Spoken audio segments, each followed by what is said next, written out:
ଗଛ ସବୁ ଚିହ୍ନି ଶିଖିବା କୋଉଟା କି ଗଛ ହେଲା ଆସ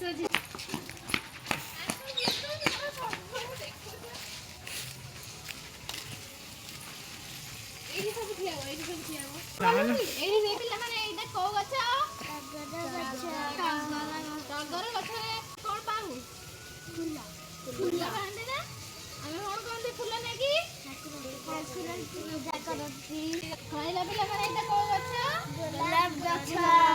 ଗୋଲାପ ଗଛରୁ କି ଫୁଲ ହୁଏ ଗୋଲାପ ଫୁଲ ନେଇକି କଣ କର ପୂଜା କର ଠାକୁରଙ୍କୁ ପୂଜା କର ନା କହିଲା ପିଲାମାନେ ଏଇଟା କୋଉ ଗଛ କି ଫୁଲ ହୁଏ ଏଠି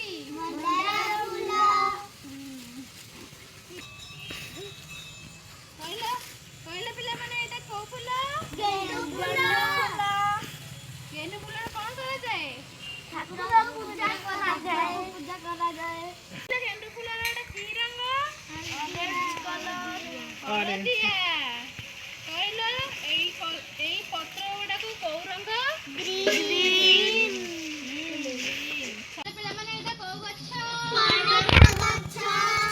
ପଣସ ଖାଅ ସମସ୍ତେ ପଣସ ଗଛ ଶୁଖିଗଲେ ତାର କାଠ ମିଳେ ନା ନାଇଁ କାଠରେ କଣ ହୁଏ ପଣସ ଫଳ ଖାଅ କଣ ଲାଗେ ପଣସ କେମିତି ଲାଗେ ମିଠା ଲାଗେ ଆଉ ପଣସରେ କଣ ହୁଏ ତରକାରୀ କରନ୍ତି କଞ୍ଚା ଥିଲା ବେଳେ ତରକାରୀ କରନ୍ତି ନା ତାର ମଞ୍ଜିକୁ ପୋଡ଼ିକି ଖାଆନ୍ତି କହିଲା ପିଲାମାନେ ଏଇଟା କୋଉ ଗଛ ତୁଳସୀ ଗଛ କଣ ହୁଏ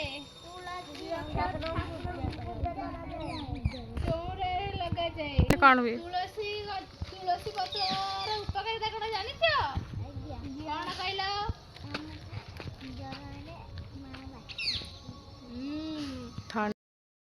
କାଶ ହେଲେ ବାଟିକି ତାକୁ ପିଇଲେ ଥଣ୍ଡା କାଶ କମିଯାଏ।